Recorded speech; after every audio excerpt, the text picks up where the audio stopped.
Hi there, everybody. Welcome to another episode of Cloud-Based Mayhem. I sat down with Ferdy Van Shelven to record this a couple weeks ago. I'm now recording this opener a day before the U.S. election, so I have no idea what's going to transpire there, but hopefully we will all get through this chaos and life will go on. But this episode's all love and light. It has nothing to do with politics, of course. And I hope you enjoy it. Ferdinand Van Shelven is from the Netherlands. He's, until pretty recently, lived in the flats, and which is amazing to watch him compete in the X-Alps. He's competed 4 times. His first was in 2011. He's never done worse than 7th. Squeaked me out, beat me. Just got me in the final day of the 2015 race, and then he did not compete last time in the 2019 race. He was hanging out with Tom DeDorlono and some of his other friends and wanted to just see what it was like to sit on the sidelines a bit. Decided he couldn't do that again, and he's back for his 5th in this one in the 2021 race. So this episode is mostly about the X-Alps, but also about how he's been able to pull off such extraordinary moves and do so well being from the flats. You see, he's grown up in the Netherlands, and now he lives in Sion and makes snow and Verbier in the mountains of Switzerland. So he's in much better positioned to train and fly in the mountains, and so I'm sure he'll be even a sharper weapon coming into this one. So, but always a fan favorite. Takes incredible lines, has an awesome attitude. His supporter is his wife, Nicole, and they just had a little baby. He's got a 5-month-old at home now. And so we talk a lot about risk and how that's changed his approach, and just how much he loves the X-Alps. And as we dive into the 10th edition of the X-Alps, I thought it'd be fun to have him on the show. So had a lot of fun with this one. It was always great to sit down and chat with Ferdy. I love this dude. We had a chance to train together quite a bit before the 2017 race, and awesome guy. So enjoy.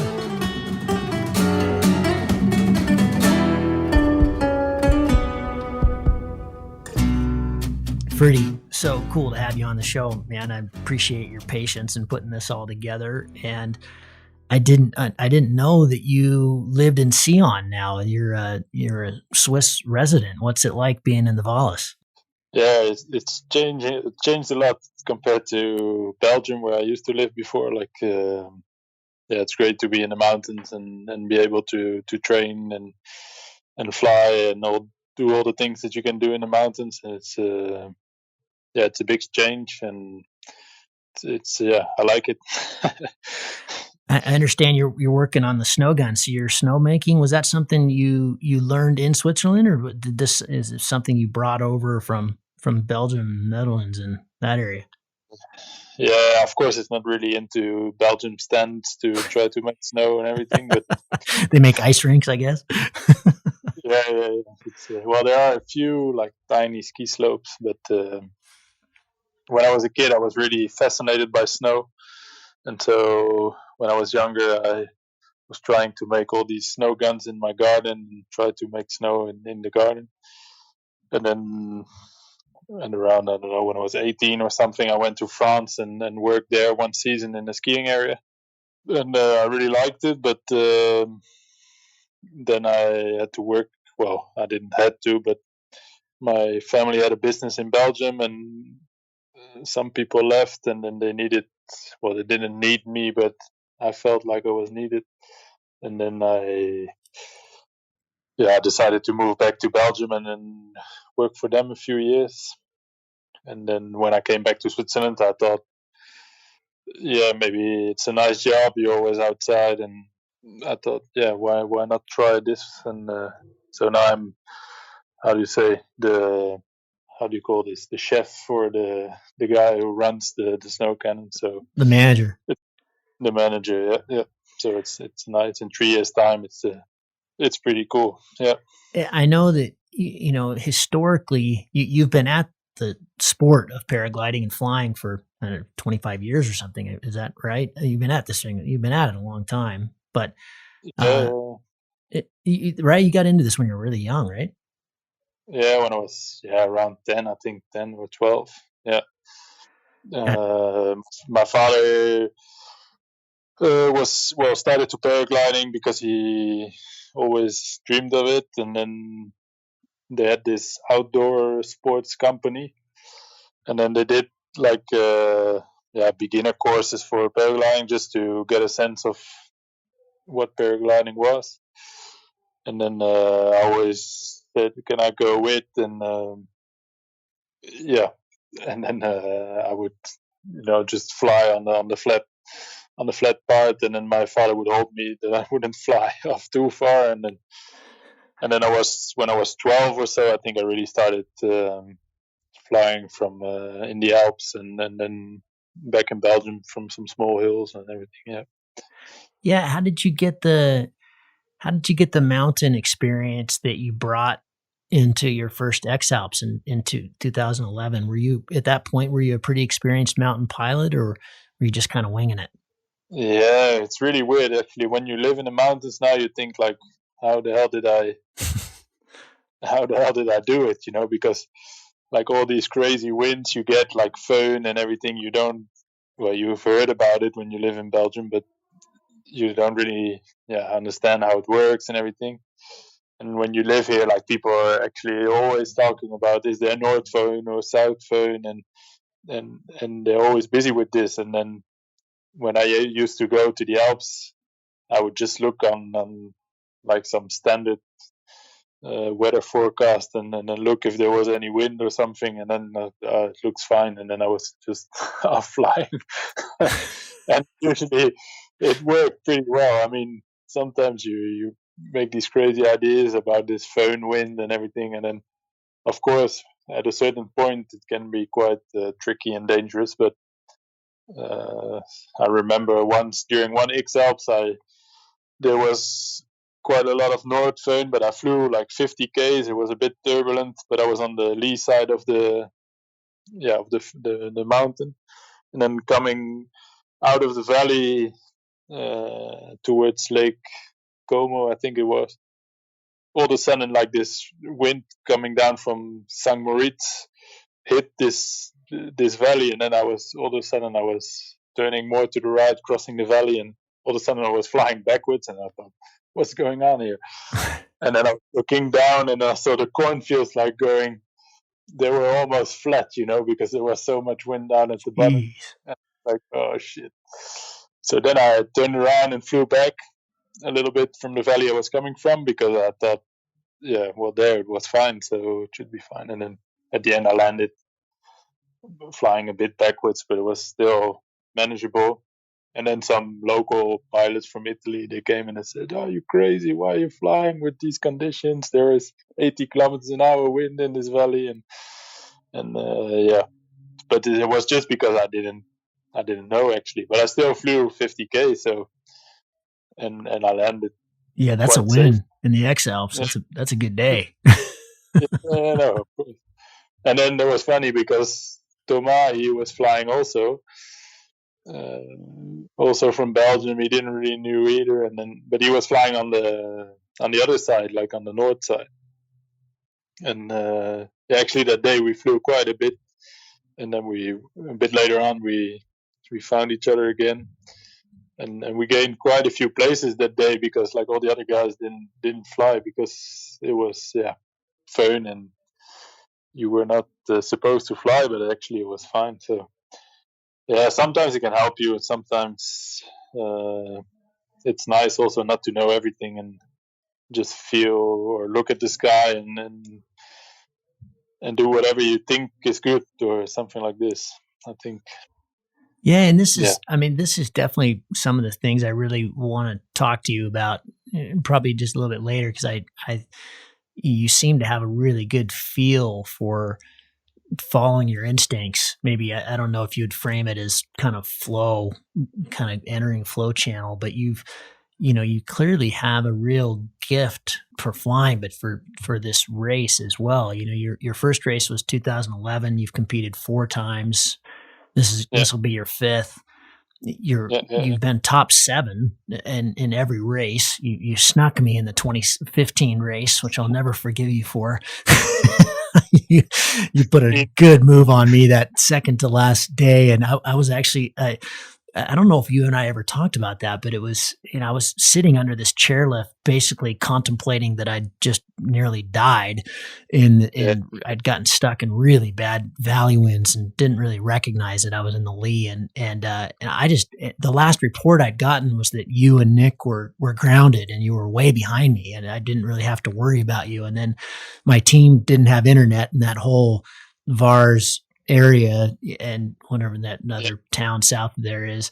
And you had crossed the valley it made a quite sexy move and crossed the valley to the better side on the west facing side and just flown right over my head. So I didn't know any of that. I was just sitting on the ground. And when I found out, I was so furious. I just thought, I've got to catch him. I've got to catch him. So I had a really nice flight that evening. And then I ran all night trying to catch you. And I just imagined that I could, but you're also very fast on the ground, and I never even got close. I remember you told me already then, but but it's also, I mean, I always wonder why I end up so well because, of course, I do train a bit and everything, but it's always about decisions, and like that day, I thought I was flying on that same side as you. I was flying on these east faces.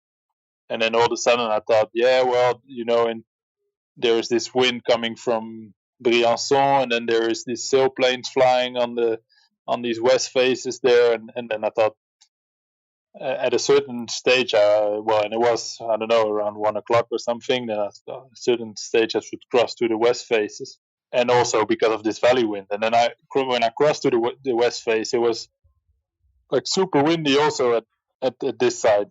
There was I got stuck there, and then like I couldn't get around the corner on a mountain because the wind was going not really in the right direction. And so then I walked just, I don't know, maybe 500 meters to get across a ridge, and then I was on the other side and it was like super windy. Like I thought if I wasn't in the race I wouldn't have took off, but then I thought, well, everybody has seen this video of Kriegel where he takes off and then gets shot in the air, and then I thought, well, probably it's gonna happen the same, and then afterwards I'll be fine. And so then I tried, and then it was a bit the same. Like I took off there, and then I got up, I think 1,500 meters without making one turn or not going backwards or forwards, and just I went up like this 1,500 meters, and then all of a sudden there was less wind on the top, and then I started flying again forward. So actually it was quite easy, but a bit scary at the same time. And I got the same thing.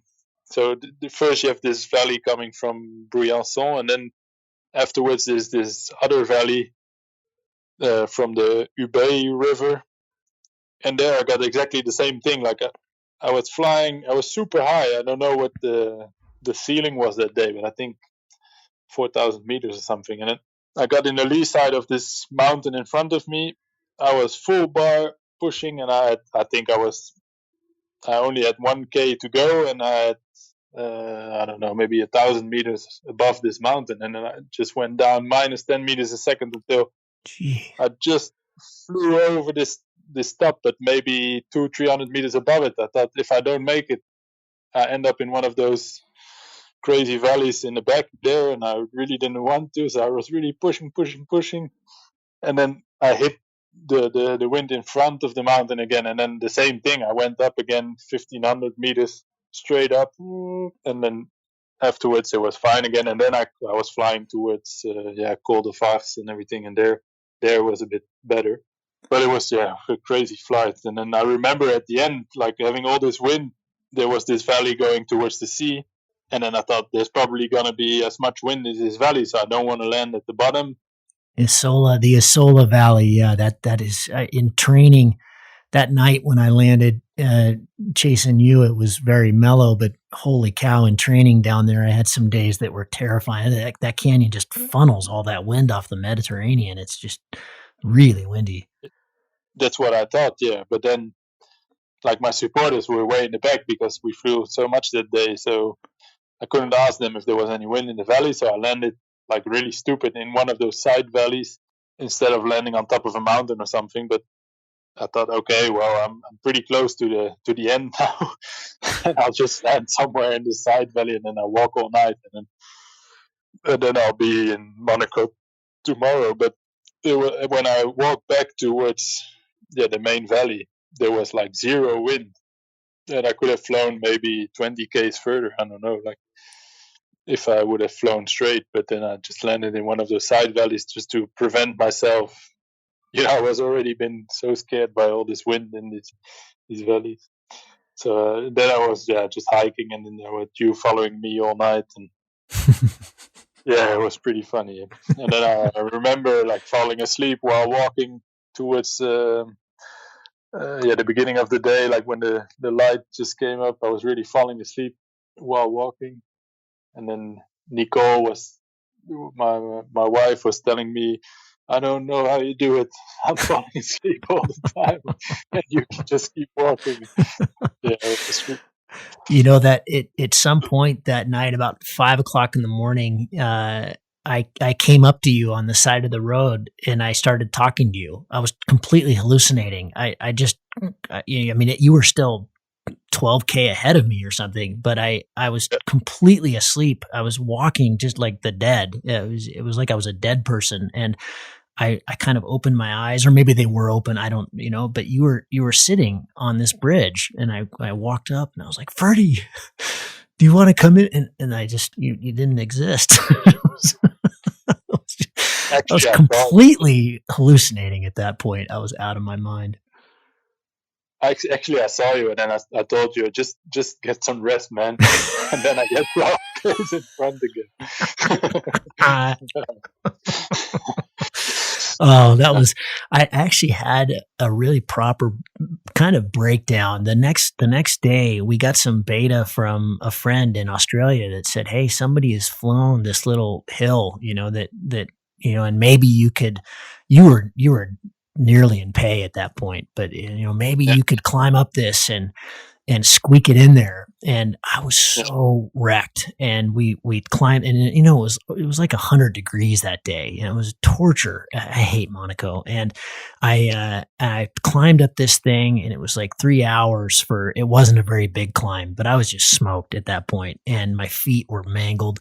And I got up to this launch, and it was kind of windy from the sea, like the sea breeze was just starting to set in, but you could see all you had to do was, and that, you got that really tight airspace there, but you could see all you had to do was go back, like go away from Pei and follow the terrain back. And it was kind of a U mountain, and it would have brought me over onto the ridge in Pei. And then, there was clouds, and it was real obvious what you would do, but I would have had to fly away from Pei to do it, and I couldn't couldn't do it. I was like, there's no way. So instead I did the dumb thing, and I just pressed into the wind towards the ocean and I think I flew like 5 kilometers, so I climbed this big mountain for nothing, and then flew 5 kilometers, and I landed in this kind of like sewer river. It was really filthy and really dirty. And then realized, when I brought it up on my phone, I still had, by the Red Bull tracking, it was like 3 kilometers, but I had to walk like 14 kilometers, whatever it was, because it's up this windy road and tons of vertical gain. I had to go way up. And I looked at that, and I just, in my mind, I thought, it's not possible. I just can't do it. So Bruce pulled up, and I just said, Bruce, I can't make it. And he said, oh, so what are you going to fucking do? You're going to quit the X-Alps when you're 14 kilometers away? And he basically kicked me out of the car. He just said, get going, you wimp. But you just, it's crazy. The place that race puts you in mentally is really something else. Yeah, no, for sure. But it's true that this last bit, it's terrible. Like all these windy roads, and nothing goes straight, and then there's all these sparkly bushes everywhere, which really, it's terrible. Yeah, we got shredded going through that. There's a section where everybody else went too, but I don't know if we lost the trail or it's just like that. But Ben just got shredded. It was just, he was kind of just grabbing these vines and yanking them out of the way. It's torture back there. Well, what was it like to sit out 2019? You were with Tom that first day. I got to chat with you a little bit in the car as it was raining and we were all walking at that point. Yeah. But one of the reasons I signed back up this year was I just thought, God, it'd be torture to watch. Was it hard, or was it kind of fun to take a break? No, it was actually quite. Yeah, it was fun to see it from another point of view because when you're in, well, of course I always see it as a big deal, like it's a big thing to do this race. But when you're in it, like it doesn't matter. Well, when your alarm sets off at 3 o'clock in the morning or whatever, you're like, shit, there we go again. But then you wake up and then you start walking, or you try to in the beginning, and then after a few steps, your muscles, how do you say, like get loose a bit, and then all of a sudden you're walking again, and then the day starts, and then until 11, and then yeah, you go to sleep again, and then you just keep doing that for 2 weeks, and then if you're lucky, you're in Monaco. But like when you see it from like when you can take the rest, when you're not in the race, like yeah, you hike up a mountain and then you fly a bit, and then you think, yeah, well, it's fine for today, I've done enough. and but then I was with Thomas, and then he said, okay, yeah, just come with me, we'll hike up this mountain again, and then we'll fly from there. And okay, fine. And then you do one more, and then you see, it's 6 o'clock already. For me, it's fine now, and then they still have to hike, until 11. So you felt a lot of sympathy, I guess. Yeah, you really think, wow, this is just crazy. But you're so much, into the adrenaline of the race that you don't really notice the performance that you're achieving. Like it's crazy when you see it from the outside. You really think it's crazy what we guys are doing. Actually, you don't. Well, I don't notice it when I'm in the race anyway. I really saw that from the outside like this, that it's really something special. It's quite amazing. Did you miss it? Yeah, well, of course, at some point I was doing some flights, and then sometimes I did some stupid things, even when I was just following the race. I thought, oh, luckily I'm not in the race now, otherwise I would have been pissed or whatever. But yeah, of course I missed it. But it's different, when you're not really in the race, you make other decisions, and it's just not the same. And of course, I missed it. Otherwise, I wouldn't have done it again this year. But yeah, the feeling. Like every time when you finish this race, you think, "Oh no, I'll never do it again." And then after a year, you suddenly think, "Yeah, it's quite nice. Let's do it again." What's the hardest thing for you when it comes to the race? If you take the whole thing, the training from the very beginning to the very end, what's the hardest part? I think the week before the race. Just the anticipation or the nerves? No, because it just takes so much time. Oh God, yeah, God, it is awful. It's crazy on the stump side and everything. No, I don't know, but it's also kind of nice. Well, it's nice, like all the guys from the X-Alps, like almost all of them are competitive, but also really friendly with each other. So they, like we are chatting now. It's like that with every pilot, and that's a nice thing about the race. But yeah, there isn't really a thing I hate. The only thing when I finish the race and I'm really, well, my worst experience was in 2011. There, we hiked so much during this race, and then I think I was still young and just pushing my body to whatever my body could do. Like my mind would just keep saying, "Okay, just keep going, keep going." But then it really took me like half a year, I think, to recuperate, or how do you say this in English? Recover, yeah. It really took me like so much time that I thought, boy, this can't be good for you, But I lost, I don't know, I think 10 10 kgs during this race. Whoa. Yeah, it was like I didn't eat well, or wasn't really prepared for everything. But it was crazy. Like, I think in the race we had 3 days where we hiked like one day more than 100 kilometers, and in 2 days around 95 or something. I think I walked 850 kilometers. That Oh. It was amazing. Yeah. Do you have any foot problems? Foot problems? Yeah, like blisters?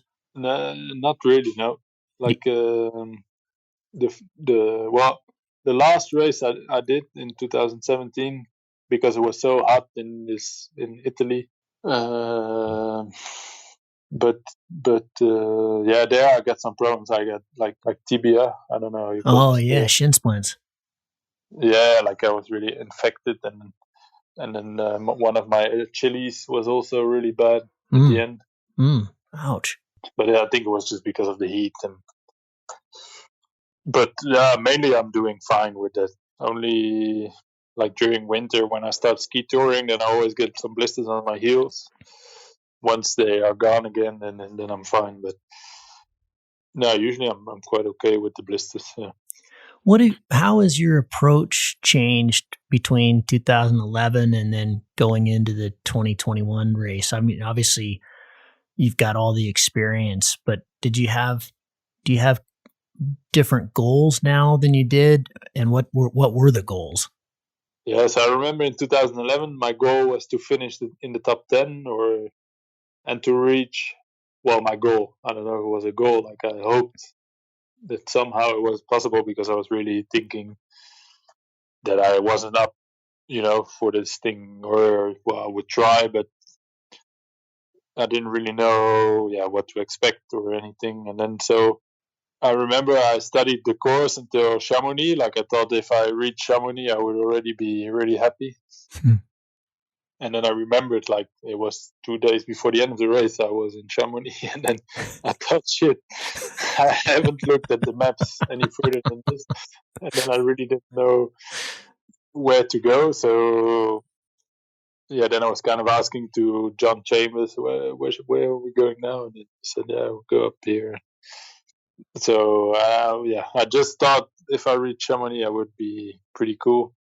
And then I ended up at the Col du Galibier on the race finished over there, because Krieger already reached Monaco 2 days earlier, I think. I don't know. Yeah, I think only he and Toma got in that year, right? Was that the 2011 year? Yeah, it could be, yeah. Yeah. Col du Galibier is a nice place to end. That's beautiful. Yeah, no, it was nice, yeah. So that was my first race, and then the next one I thought, okay, let's do it a bit better, like especially for the nutrition. I thought I should shouldn't lose so much weight during this race, and then more proteins to recover, and more. I think I only lost like 3 or 4 kilos during the 2013 one, so that was more acceptable. And has Nicole supported you in all of them? No. Like in 2013, she came, but towards when I reached France, or no, a little bit earlier, like in Zermatt, I think she came. But then I think you were already flying then, in 2013. No, I didn't. My first was 15. No, so she that year, like 2013, I flew from like the whole valleys actually. So I flew from Nufnen Pass all the way to Zermatt, and then I did the same thing going to these back country to Chamonix. I remember that really distinctly. I was watching that race really closely. You made some wicked moves through there. You were really fun to watch that year. That was in 2011, but you had some really cool lines.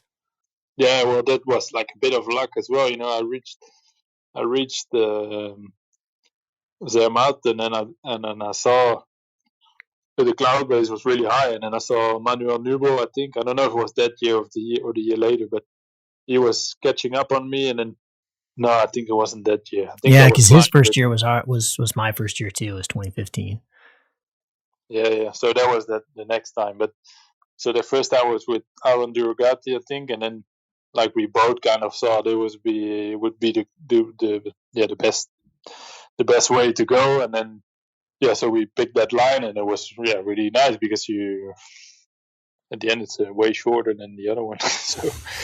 so then I ended up in Chamonix that night, and then I saw Nicole from Chamonix on. She followed us till Monaco, and then in 2000, the next race, 2015, she also followed me a bit, I think, there. Yeah, and then in 2017 she was my supporter, and now she will do it again. So you got to tell me about that. What's that like? I just can't. I love my wife to death, but I can't imagine doing a race with her. Well, I'm quite lucky. Like Nicole, she really likes the whole race and everything, and she likes all the other pilots that are in the race and all the social network around it, and and she's I don't know, like the first races I was a bit scared, because then our relationship was quite young, and I was also with a supporter which had quite a strong, how to say, character, and I didn't think they would match with Nicole's character, like it would be difficult during the race. Yeah, like she always told me, I want to go with you and support you and everything. So like in 2017, I was still a bit before the race. I thought, I'm not sure if it's gonna work, because like you're saying, it's not always easy when you're with your wife. But then at the end, it worked really well. Like like everybody had his task, and at the end it went. We didn't really fight during the race or whatever, so it was pretty cool. And of course, it's quite nice that the person who loves you most follows you during the race and supports you. And at the end, it was a great experience. And so now we got a kid. He's now 5 months old. Oh, congratulations! I didn't know that. Yeah. And so it's going to be more challenging this year to prepare for the race as well, because it's that's time consuming. So will he come? Will he come with you guys? I guess so. Or do you have grandparents or something? Yeah, the grandparents will. Oh, okay. Will luckily take care of him. And and I think Tom's got one coming right before the race with his second. Yeah, true. Yeah. We were telling, like, what was it? Yeah, before we got the news that we were selected, I said, I don't know why, man, they didn't select me for the X-Alps. And he was like, no, why? I don't understand. And then I said, I don't know. They just said they wouldn't select me this year. There was someone else that they took and whatever.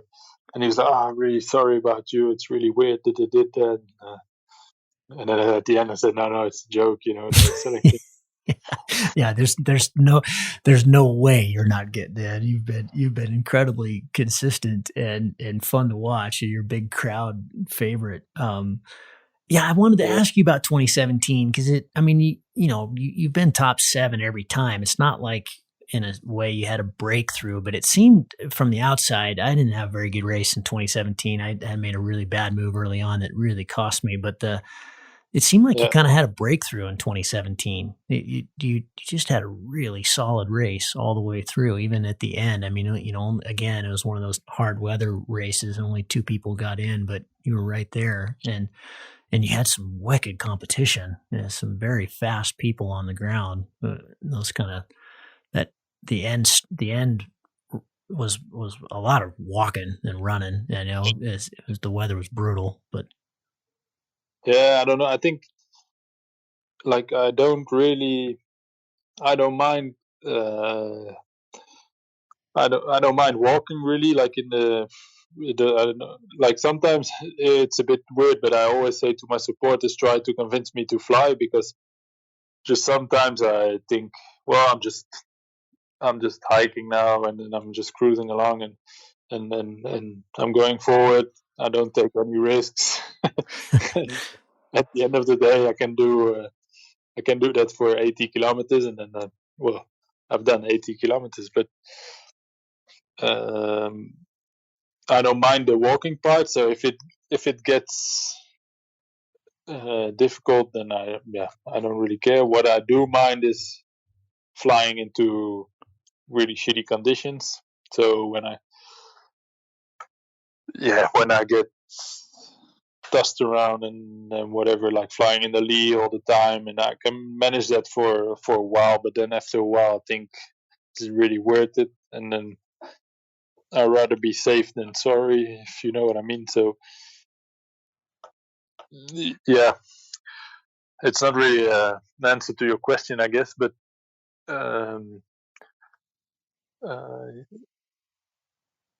yeah, I don't know. I always wonder why I'm so consistent. Like, I really hope this year I'm gonna do fine again, because it's also a bit of luck.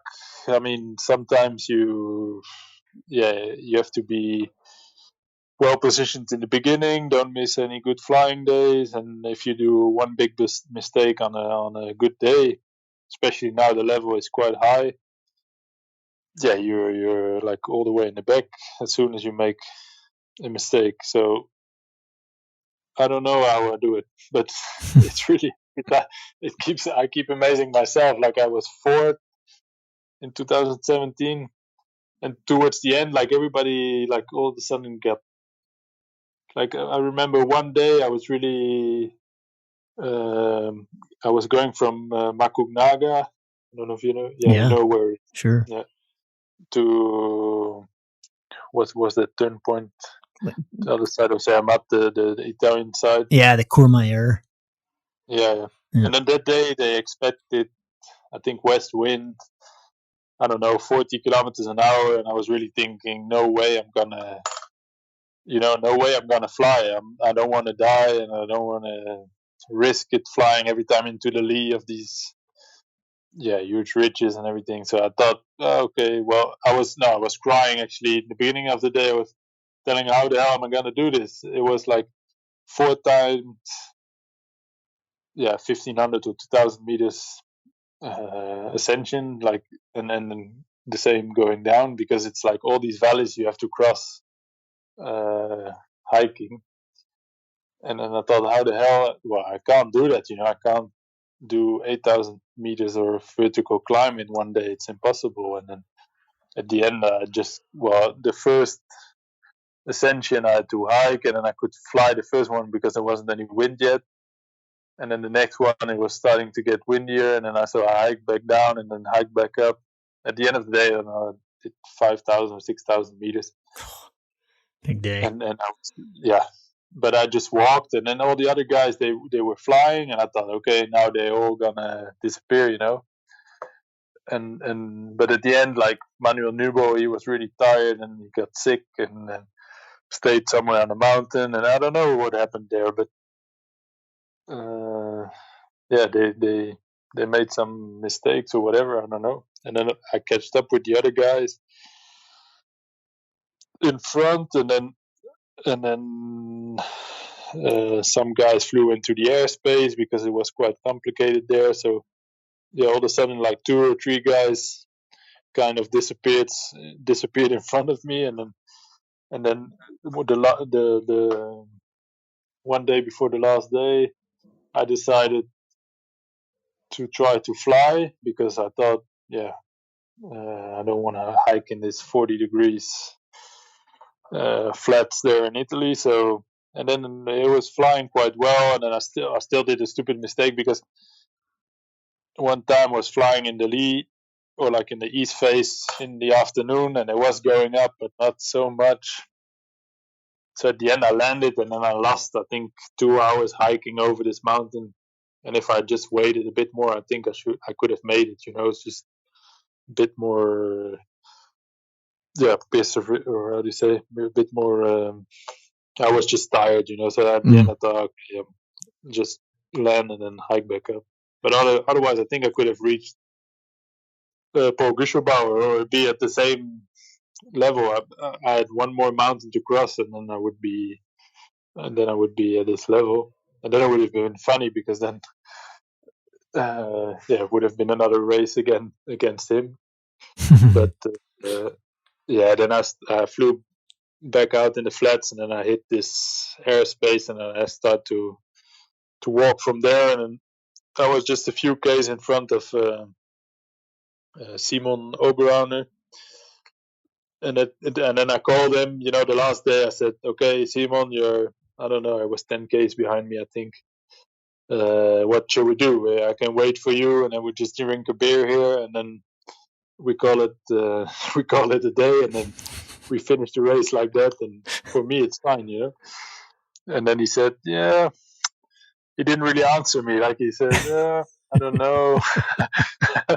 So then we hang up on the phone, and I was like, shit, he's probably gonna run. So we were watching the live tracking all the time, and at a certain point he started running, and then I thought, yeah, well, he's just gonna run 1K and then he will stop again. And then he kept running, and then he reached like 5Ks. He was 5Ks behind me, and then I thought, oh shit, I have to start running. So then we ran, I think, for 2 or 3 hours at the end of the race, just to keep that fourth place. It was like, and then at the end, but I was joking, I was when I saw him, I was trying to kill him, but just in a friendly way, like, why don't you do that to me? And, makes me feel even more ridiculous. I had the exact same situation. I was way behind you guys at that point, but I was Michael Gerlach and Rick Brzezina from Canada and myself were coming into Bellinzona, and I pulled up live tracking. Michael was on the other side and he was behind us at that point, but Rick had made a better move on me, and he was like 2K in front of me. So I knew if I landed in front of him, I had him, and I did. I landed like 2K in front of him, and I packed up and I called. This was the night before, so we still had quite a bit of race left. It was that night, and then the next day until 11 something, whenever it ended. And I called him and I said, hey, please, can we just be gentlemen and, either finish this together or, can we just walk? I'll just stay in front of you, but we'll just walk. We don't have to make this a race. I mean, I'm in 14th, you're in 15th. Like, it doesn't matter, And he said, no, I've had fun racing. Let's just race. And so I ran a marathon that night to stay in front of him. I just stayed in 2K in front of him the whole time. And then the next morning, we both were lined up at 5 a.m., because we'd already used our night pass. And so luckily we didn't have to do that. But then I ran another marathon the next morning, and it was just like, God, dude, please just stop. Just stop running. So stupid. Oh, it's crazy. It's a crazy race. Well, that was it. But that was a great result. And well, back to the goals thing. How do you, from these 4 races you've had in this kind of decade? I really thought, okay, let's train a bit more, and then I did some serious flying in spring, and being in the Alps really helped me also to get a bit more ready. Like every time I was coming from Belgium, I always came to the Alps, and I thought, well, I was a bit impressed, the first few days. A bit impressed by the mountains and the rock faces and everything. And actually living here in Switzerland, I mean, where we live, there are quite some high mountains, and it's quite impressive sometimes. So when I was in Austria, I was thinking, oh, it's almost flatland, like it. I had it all the other way around, It's there are nice green grassy hills, and it's not so impressive. So that really helped. I mean, it was psychologically, it was much nicer this way, and also physically, I managed to train a bit more. So I was pretty good, I think, in 2017, and at least before the race, I thought I might have my chances, and so that was good. And then this year, of course, try to do my best again. But yeah, as you know, with a small kid, it takes a lot of time. And I'll try to train as well, but I don't want to overdo it as well, So yeah, I'll just do my best and then see what happens. Fly as much as I can and train as much as I can, but it will be a bit less, I think, than in 2017. Yeah. One of the things that I've had a really hard time with in all the races, and I recognized this after the 2015 race. You and I made pretty similar moves that day 8, going into the Matterhorn and really jumped. But a lot of people, I went from 8th to 7th, and I know you made a big jump that day too. Which really kind of saved. I mean, it wasn't looking like I was even going to get to Monaco, but that was a good day for me. But I've had a lot of days where I really struggle with flying what I know is the right way to do it because it's way off course line, and I start thinking about, well, what if I don't do it? What if that's going to add 20K of walking and that kind of thing. You don't seem very I mean, again, I can't watch you in the race. I don't know, but I'm more judging from the 2011 and 2013 races when I got to watch you. But you seem to be able to maybe not take it so seriously. You're able to make moves that in the air that really work and not get bogged down into that. It's not fear of death, but fear of blowing it. You seem to be very confident when you need to be confident. No, I just take the route whichever I think for me is best. Like I hate it, or like at a certain stage it became, where did Kriegel go? Like all the race, like everybody was just following, where did Kriegel go? Where did he? But it really depends. Each day is different, and it really depends on.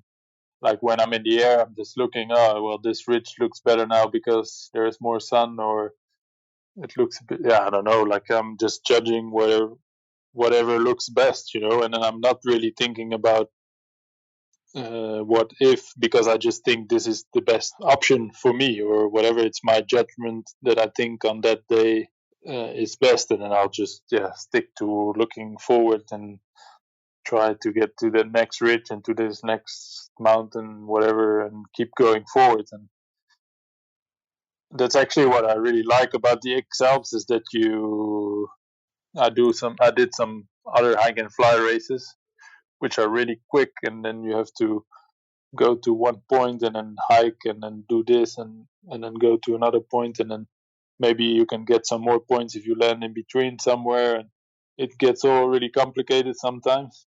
And then in the X-Alps, it's just, basically going from Salzburg to Monaco, where you have to go through this several points, but it's going from one point to the next, and then I'll just, decide whatever is best. And I always made these judgments myself. Like I didn't trust on my supporters, or of course I always asked them about the weather that day or whatever they think was best. But once I'm in the air, I'm just judging whatever I think is the best thing that day, and I'm not. So I can't say to my supporters, "What the hell? Why did you send me there? It was really shitty," or whatever. I just make my own judgment, and that seems to work fine. Or How much are you in contact with them when you're flying? Not. Like, just when I have my doubts on valley winds or whatever, like then I give them a call, and if I like during the end, or I got quite some surprises during some races where I really didn't like it down in the valley. So just to ask if it's safe to land or whatever. But during the flight, I don't really doubt or whatever, and just make my decisions during the. How do you think about the risk side of it, Ferdy? I remember when we were all hanging out in Monaco after the 2015 race. Everybody kind of had a pretty special story. We were dealing with a lot of wind in 2015. That is a funny thing to me about the races, how different each of them have been. I mean, in 2019 there was no wind. I never went anywhere that I couldn't launch, which was very, for me, unusual. It was a very different race, but so it didn't feel very risky at all. But I mean, we had the bad weather in the middle of the race, but it was, it was everything was real obvious. It wasn't like you were flying a lot of fern or but as you've gotten older, now you have the 5-month-old. I mean, this is a question I get on the podcast all the time. How do you approach that side of it? For sure, it changes. Like not only because they're 5 months old, but also because of when you're young and people are telling you, "We'll see when you get older." You get more scared about things, and then you're like, yeah, whatever. You don't think it's gonna happen, but for sure now I start thinking about all kind of things when I'm flying, and not really when I'm in the racing mode, a bit less than when I fly for myself, but because you have this adrenaline of the race and everything, so you push a bit more. But for sure, I'm way not that relaxed as Kriegel is, for example, which he doesn't seem to care about anything. But no, for sure, this is changing. Like sometimes I'm flying along here, these big rock face, and I think, what the hell would happen if I get a collapse here and then pull my reserve, and then I would be dangling somewhere on these rocks, and it wouldn't make a difference anyway. And then I start thinking about this. But then the other day I was flying in the Swiss. Well, I didn't do the race, but I was flying along with the Swiss Open, and then we were just racing, from one point to another. And then I wasn't even looking at the rock faces. We were flying about 4,000 or 5,000 meters. It was really amazing weather, and huge glaciers and everything. And you were just kind of, there's another guy here in front, and try to catch up. And so it's a bit. Of course, the race helps you to eliminate a bit of those fears, but of course you get them more and more. You start to think more about life and everything, but maybe it will help. I mean, in 2017, I thought, okay, I'm gonna do this race, but I'm never gonna take risks for myself. So whenever I thought it wouldn't be good for flying, I wouldn't fly. Like after those 2 rainy days at the start, everybody was flying off in this foehn wind, and I seen some really bad things happening, and I thought, whatever happens. I mean, if I lose 10 places today, it's better to break my leg or whatever. So I was fine. I was hiking down the valley, and I saw all these guys flying over me, and I was having a belly aches just by watching them. So I thought, that's a good decision. And the same at Makugnaga, when I was walking there, I thought, okay, I have to do this 6,000 meters of vertical climb, but whatever, it's at least I'll stay positive this way and not feel uncomfortable in the air. So yeah, that second day of the, I walked all night. I pulled my night pass right off the start, which ended up being a big mistake. But it was so I was down in that canyon when everybody started flying through, and I don't think I've ever seen anything that scary in paragliding. Yeah. That was just terrifying. God, I mean, I even called. No, I forget his name. Yeah, director. Yeah, not Christoph, but the Jürgen, the safety director, and just said, "Hey, you better get the helicopter in here. This isn't going to end well." And Benoit crashed, but he didn't get hurt. And but man, God, that was ugly. It was just really scary. Yeah. Well, Antoine Girard. Yeah, that was the end of his race. Yeah, exactly. So, yeah, crazy. I'm interested. Does Nicole get nervous about that kind of stuff? Does she see? Does she? I don't know. Because I have this kind of agreement with my team that Revis, who does all my weather, it was Bruce in your days. Yeah, he's no longer with us, unfortunately. But they both know kind of what my limits are really well. So if they, if they figure it's safe, they'll put me, okay, here's your next launch, but they don't really give me a lot of details because they know I don't want them. I'll just be thinking about it all the way up to launch. So they kind of know what to give me and what to hold back. Are you kind of calling all those shots, or do you guys have an agreement along those kind of lines? Yeah, no, that's the thing I was telling you before. Like all my supporters I got, they're great in supporting me, but they're not the best pilots or whatever, so they don't really know whatever takeoff would be the best, or so that like all these things are basically, well, sometimes they see on a map maybe you could go there or whatever, but then I say yeah, maybe, but I prefer to go there. So I make all these judgments myself, so that Nicole doesn't really have to worry about that. And Nicole isn't really worried about me either, because I don't know, somehow I think she trusts the decisions I'm taking and to be the good decisions. And then no, she's really cool with that. I mean, she doesn't go like, "Oh, you're not gonna die today" or whatever. Or she's always really down to earth. Or that's cool. Well, it's encouraging for me to hear.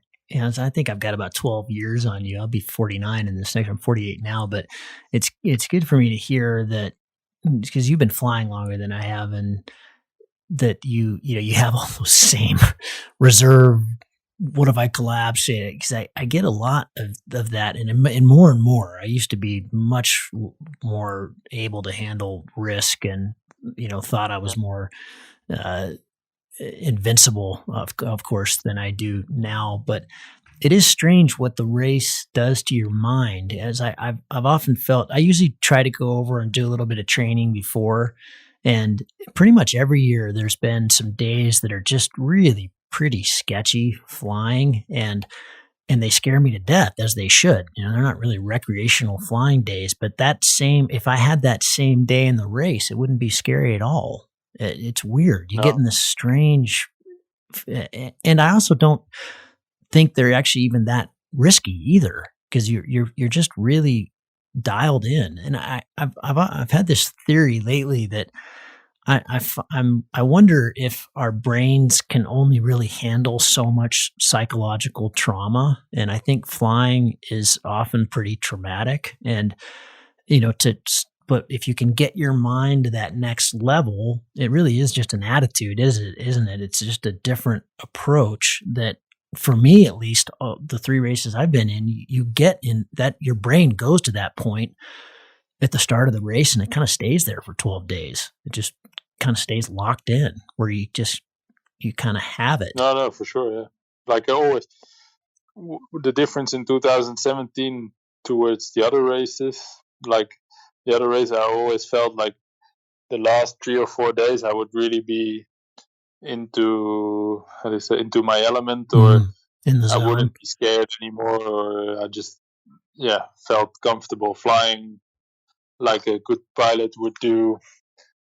Like Kriegel flies all the time or whatever, or I mean, those guys are flying so much that it's just second nature, I think.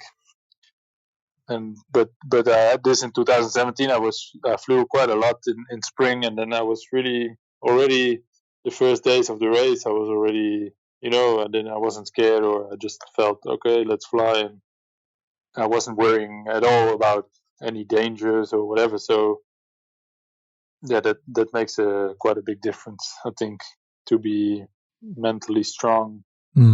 Yeah. So, Ferdy, you and I did some training together before I guess that was before the 2017 race. We had a really cool flight from Slovenia, from Triglav up back into Austria, but I think you, as you probably know, Kriegel doesn't do any of that. He doesn't go scout the course beforehand. I mean, I think he scouts it with Google Earth, and of course he's Kriegel. I mean, he's flown all over the Alps. There's probably not that many areas that he doesn't know. But I was pretty curious to find out in 2015 that he doesn't. Before the race, he pretty much just stays at home, keeps training at home, and doesn't go scout areas. What's your viewpoint on that now, after doing it 4 times, and what will you do this year? I understand, because you like we, for example, we did this flight and it worked out this way on that day.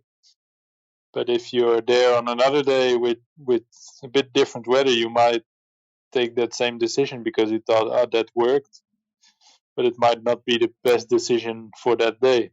What's important for him is that he takes the good decision on the good day. So if you actually don't really know where you're going, you just make your decisions on whatever you judge by the surroundings, by the birds you see, by the, I don't know, the clouds, the thermals, whatever. And I think it's always good. It's almost always bad when locals come and tell you how you should fly, because they always say, "Oh no, you cannot go there because it never works or whatever." And then when you listen to them, you end up listening to them, and then you think, "Okay, I'm not going there because it's not working." But at the end, it might work. They just never tried it or whatever. And if you think that they might be the best decision, then that's what makes the difference between him and a lot of other pilots. I think that he really analyzes everything for himself, and then it doesn't matter for him if he's flying in the lead or if he's flying behind other pilots. If he flies behind other pilots, he will judge the other pilots he sees in front of him to make the best decision from whatever he thinks to whatever the other pilots are doing, but he will still make his own decision, which will bring him in the lead again. Yeah, but luckily he doesn't have to deal with following too much. No, not in this race, but I mean in normal sure. World Cups, whatever, he will not always be in front. It's like, I think he said it in one of his interviews, like even if one of those young guys get in front of him, then you still need to be able to fly in front and make all those decisions yourself, because I remember flying with some guys like Benoit Outers. He was flying exactly every single line that Kriegel was doing. They were putting him on his GPS and just did exactly the same, which isn't the right way, because the day he flew there, it worked, but you might be 1 or 2 hours later and then it's not the best line anymore. And then I think it's really important. I mean, your supporters are really important in this race, but also it's the pilot at the end who needs to make the right decisions when he's in the air. And you can't blame it on your supporters. Well, at least you can't blame it either on your supporters. Yeah. I mean, you're just, it's your decision, so you can't say, why the hell did you send me up there? It was really shitty or whatever. So I think this is a strong point from Kriegel, which makes him so good pilot. Yeah, he's reading it on the fly. Obviously, he's the best at that. Yeah. But Ferdy, I'm going to ask you what is maybe an impossible question, but I hope you can answer it. When you think back to your 4 campaigns, do you have a best and a worst experience? I know there's so many of both, but do you have one that really pops out? I think the best was 2013 or 15. I'm not sure, but it was I was in Grenoble in English. Yeah, Grenoble. But, and then I made this really crazy line going south, and then later on crossing back towards the main Alps, where I say like down through Gap or something. Like do you kind of stay with the Saint Hilaire side for a while? Yeah. Okay. I flew on the Vercors. Yeah. So I flew this, and then I flew over the flats for a little bit to go back towards the Lac de Serponçon. And then from there, there was the Tour de France as well at the same time. And at a certain point, I landed on a mountain. I called my support. I said, "Yeah, I don't know, man. It was really hard. It wasn't working in the beginning. I really had to fight to get up. And then all of a sudden, before crossing these flats, I got like a thermal, which I don't know, somehow went above the cloud base, and there was another cloud base higher up, and then I could cross these flats. Whoa. And then I reached, like the Serponçon, and I called my supporter. I said, "Oh, it was really hard, and I hope I can still cover some ground from now on." But it was already 6 o'clock or something. And then I managed to fly over like the Serponçon, and then towards Saint-André-les-Alpes, and even further than that. But there was already like in 2 hours or something, I was flying like super fast. There was this huge amount of backwind, and then every west face that I would stumble on, or almost north face, I would be catapulted. Like it was really, really, really nice. And then I ended up 80 kilometers from Monaco, and there was a really great flight. I think I overtook, I don't know, 7 or 8 pilots during that flight. So that was really great. Like I did a really nice flight then. So you overtook all the pilots that had stayed kind of deep. You took the wide line, and I remember that. I remember watching that. That was awesome. It was a bit of luck as well, because I asked pilots in Saint-Hilaire what could I do, and then in spring, and they said, sometimes we take this line, and then sometimes we cross, and then we go towards deeper, like you're saying. And then I said, okay, I'll just try this line, and it worked. And usually it doesn't really work in summer because it's too stable. So, it was a bit of luck as well. I just talked about this line to some local guys in spring when I was there, and then I did it, and it worked great. But it was pretty hard, and I really did some low saves, like where I thought, oh shit, it could have gone really bad as well. I could have finished 15th or whatever, but it worked out fine, so it was cool. And then my worst, landing in some crazy wind somewhere. Hard to pin those down. We do that a bit. Like my worst also was when Thomas crashed in, I think it was in 2015, when there was all these winds, this east wind, or I think it was east. We got a lot of east wind. No, west wind. No, the west. 2015 was the strong west. That's when he landed in the coal up there, going backwards at 1,000,000 miles an hour. Yeah, and then I was already like, "Fuck! Why are we doing this? We have to fight so much, and is it really worth it?"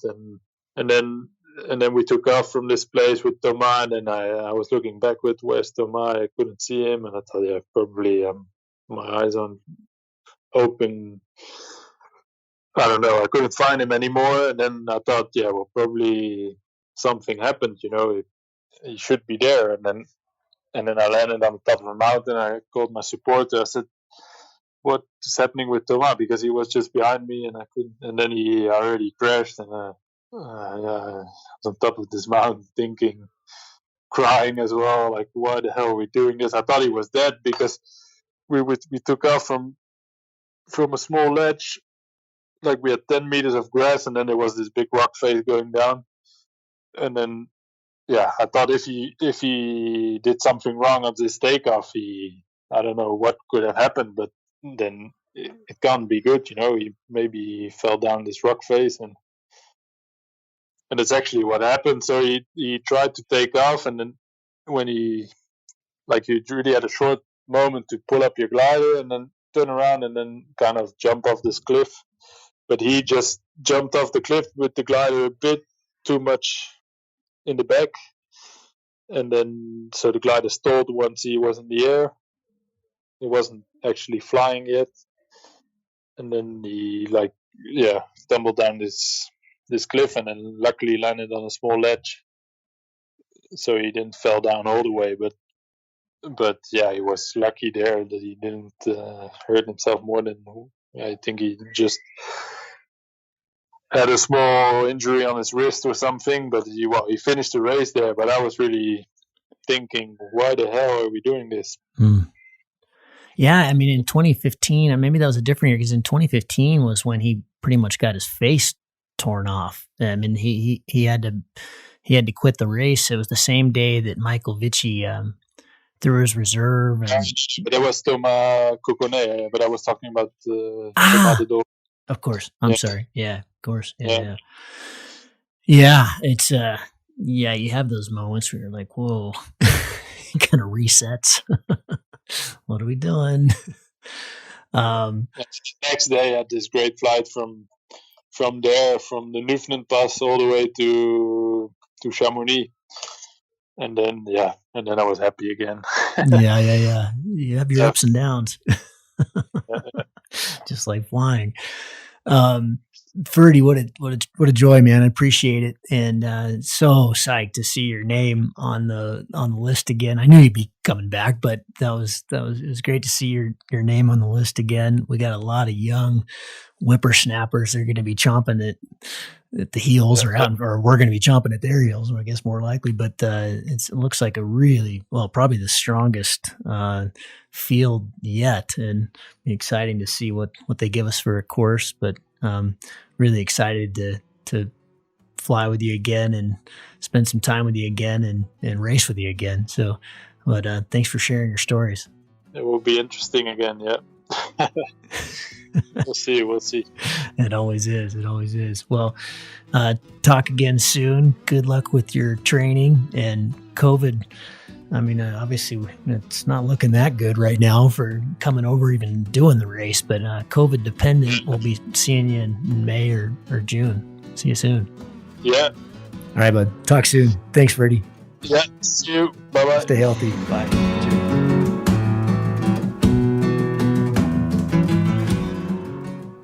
If you find the Cloud-Based Mayhem valuable, you can support it in a lot of different ways.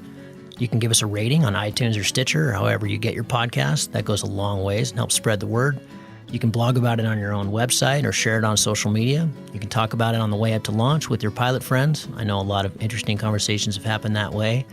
And of course, you can support us financially. This show does take a lot of time, a lot of editing, a lot of storage and music and all kinds of behind the scenes cost. So if you can support us financially, all we've ever asked for is $1 a show.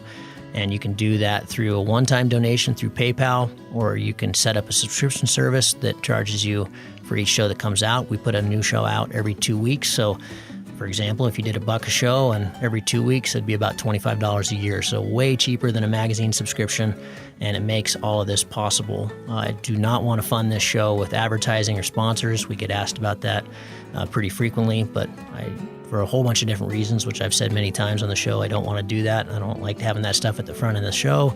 And I also want you to know that these are authentic conversations with real people, and these are just our opinions, but our opinions are not being skewed by sponsors or advertising dollars. I think that's a pretty toxic business model. So I hope you dig that. You can support us. If you go to cloudbasedmayhem.com, you can find the places to support. You can do it through patreon.com/cloudbasedmayhem. If you want a recurring subscription, you can also do that directly through the website. We've tried to make it really easy, and that will give you access to all the bonus material, little video casts that we do and extra little nuggets that we find in conversations that don't make it into the main show, but we feel like you should hear. We don't put any of that behind a paywall. If you can't afford to support us, then just let me know and I'll set you up with an account. Of course, that'll be lifetime, and hopefully you'll be in a position someday to be able to support us. But you'll find all that on the website. All of you who have supported us or even joined our newsletter or bought Cloud-Based Mayhem merchandise, t-shirts or hats or anything, you should be all set up. You should have an account, and you should be able to access all that bonus material now. Thank you so much for listening. I really appreciate your support, and we'll see you on the next show. Thank you.